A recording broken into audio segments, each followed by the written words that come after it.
Kesiapan Indonesia dalam membuat jet tempur bersama Turki. Ada apa sebenarnya? Pendahuluan. Mimpi besar di langit Nusantara. Indonesia, negara kepulauan terbesar di dunia, telah lama bermimpi untuk menjadi mandiri dalam hal pertahanan, termasuk teknologi dirgantara. Salah satu wujud ambisi itu adalah keterlibatan Indonesia dalam proyek pembuatan jet tempur generasi 4,5 bersama Turki yang dikenal sebagai Proyek Korea Aerospace Industries (KAI KFXFX). Kini dikenal dengan nama TAI Kaan di Turki. Namun, meskipun proyek ini dimulai dengan optimisme dan janji transfer teknologi yang besar, hingga kini berbagai pertanyaan muncul. Sejauh mana kesiapan Indonesia? Mengapa proyek ini berjalan lambat dari pihak Indonesia? Dan apa sebenarnya yang terjadi di balik layar kerja sama strategis ini? Latar belakang proyek jet tempur KAAN antara geopolitik dan ambisi teknologi.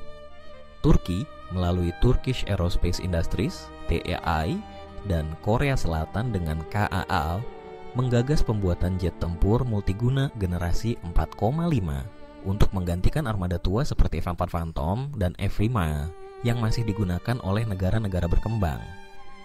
Indonesia diajak bergabung dalam proyek ini sejak awal dekade 2010-an dengan iming-iming keterlibatan hingga 20% dalam pendanaan dan akses transfer teknologi secara langsung ke PT Dirgantara Indonesia (PTDI). Namun yang menarik, Turki kemudian memilih jalur sendiri lewat proyek nasional TAI Kaan.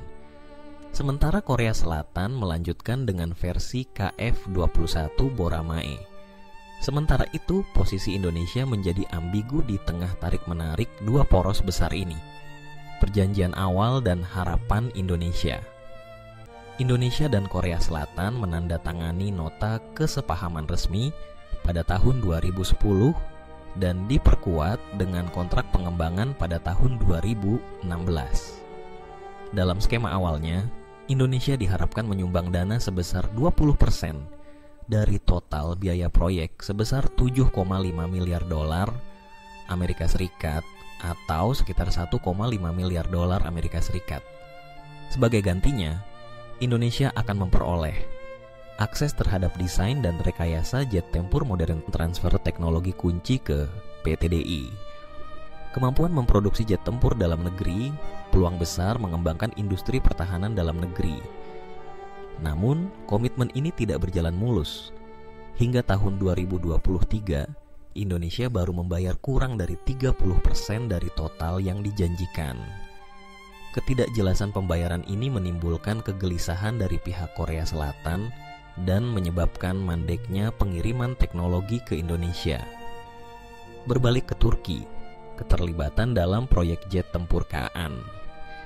Melihat lambannya perkembangan dengan Korea Selatan, Indonesia diam-diam mendekati Turki. Turki sejak lama dikenal agresif mengembangkan teknologi militernya sendiri, termasuk drone Bayraktar, kendaraan lapis baja, hingga sistem pertahanan udara. Jet tempur KAAN adalah manifestasi keinginan Turki untuk keluar dari ketergantungan pada NATO, khususnya Amerika Serikat. Pada tahun 2022, delegasi dari Indonesia, termasuk dari Kementerian Pertahanan, melakukan kunjungan resmi ke Ankara dan fasilitas TAI. Turki menawarkan kerjasama dengan skema serupa, pendanaan sebagian, transfer teknologi, dan pelibatan PTDI secara aktif. Turki juga dianggap lebih terbuka dan fleksibel dalam urusan alih teknologi dibanding Korea Selatan yang lebih kaku dan terikat pada lisensi Amerika Serikat. Namun, apakah Indonesia benar-benar siap? Fakta di lapangan, tantangan internal yang belum terpecahkan. Meski niatnya besar, realitas di dalam negeri memperlihatkan sejumlah tantangan serius. 1. Masalah anggaran dan komitmen pembayaran. Keterlibatan Indonesia dalam proyek jet tempur, baik dengan Korea maupun Turki, selalu terganjal isu klasik, pendanaan, keterbatasan fiskal, prioritas politik, serta kebijakan anggaran yang tidak berkelanjutan membuat Indonesia kesulitan menunaikan komitmennya. Belum lagi, anggaran pertahanan Indonesia banyak tersedot untuk pengadaan senjata dari negara lain yang sifatnya siap pakai, off the shelf, bukan pengembangan jangka panjang. 2. Keterbatasan sumber daya manusia teknologi tinggi.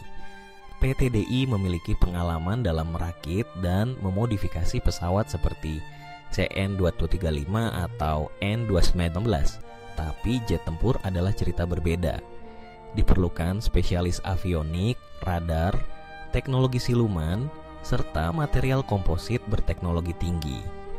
Saat ini, sumber daya manusia yang dimiliki belum sepenuhnya mampu menyerap teknologi yang ditawarkan dari luar. 3. Instabilitas kebijakan dan ketergantungan politik. Berbeda dengan Turki dan Korea Selatan yang memiliki cetak biru jangka panjang industri pertahanan, kebijakan di Indonesia sering berubah sesuai siapa yang berkuasa. Proyek strategis pun rentan terseret politik, birokrasi lambat, dan minimnya integrasi antar lembaga. Narasi pemerintah antara optimisme dan ambiguitas. Pemerintah Indonesia, terutama Kementerian Pertahanan, terus mengeluarkan pernyataan optimistik mengenai kerjasama ini. Menteri Pertahanan Prabowo Subianto pernah menyatakan pentingnya Indonesia memiliki jet tempur buatan sendiri demi kemandirian strategis nasional. Namun di sisi lain, banyak kalangan meragukan keseriusan dan kemampuan eksekusi pemerintah. Ketiadaan peta jalan teknologi pertahanan yang komprehensif, minimnya investasi riset, serta kurangnya dukungan industri lokal membuat proyek-proyek besar seperti ini cenderung berjalan lambat atau bahkan stagnan. Posisi Turki lebih siap, lebih agresif. Turki sendiri sudah meluncurkan purwarupa jet tempur KA-an pada tahun 2023 dan uji terbang perdana dilakukan pada awal tahun 2025.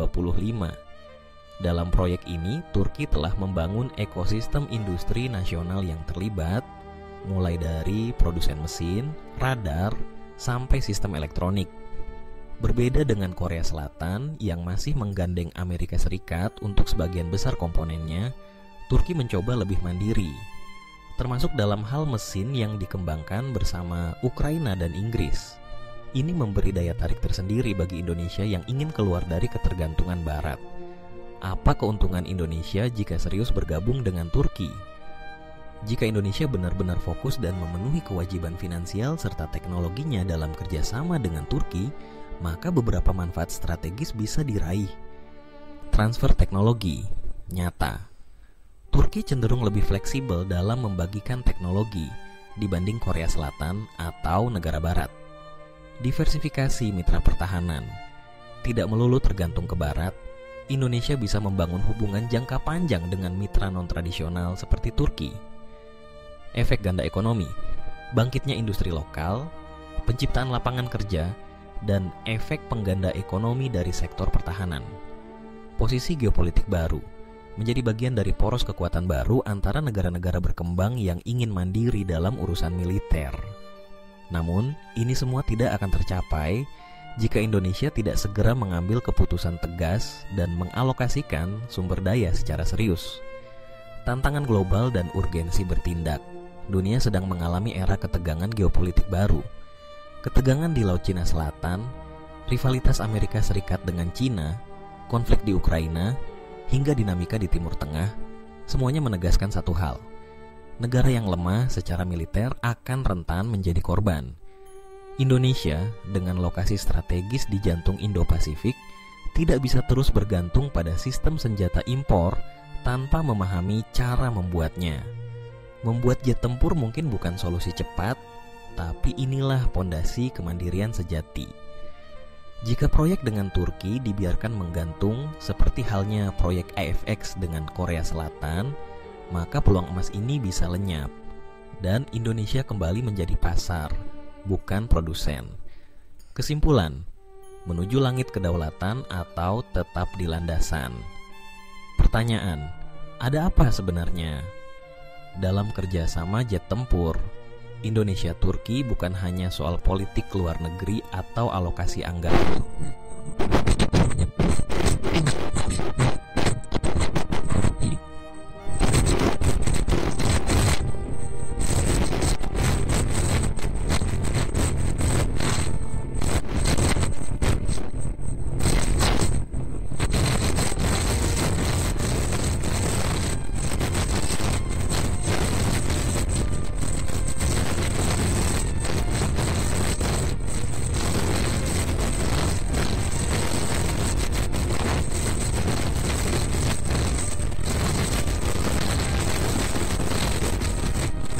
Jika semua ini dibiarkan menjadi proyek simbolik tanpa arah yang jelas, maka Indonesia hanya akan jadi penonton dalam perlombaan teknologi global.